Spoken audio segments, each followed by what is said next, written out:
beach wedding na inabot na ng alon. Yan ang memorable na kasal na magkasintahan sa Aurora na itinuloy sa kabila ng banta ng bagyo. Pusuan na yan sa report ni Oscar Oida. Ito ang araw na pinakahihintay ni Rachel at Reagan mula Aurora.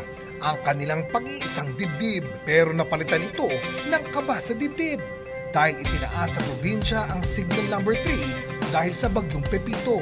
Patunayan na lang natin na wala talaga makakapigil sa atin kahit bagyo man. Pero sa mismong beach wedding, lumakas ang alon at maging sila inabot at nabasa. Thursday pa lang po, nagpa-plan na kami i-postpone. Kaso, yung weather po kasi sa amin by that time is sobrang init po.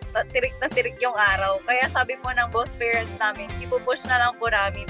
Isinaalang-alang rin daw nila ang kaligtasan ng mga guests. Kaya humingi rin sila ng tulong sa Coast Guard para magbantay sa kanilang kasal. Safe naman, hindi na tinapos yung vows. Nag-proceed na po kagad sa function hall. Nagpapasalamat din sila sa tapang ng kanilang entourage at pamilya na sinamahan sila sa pagkakataong yun. Excited ako dahil sa araw na to, maging isang ganap na gatos ka na.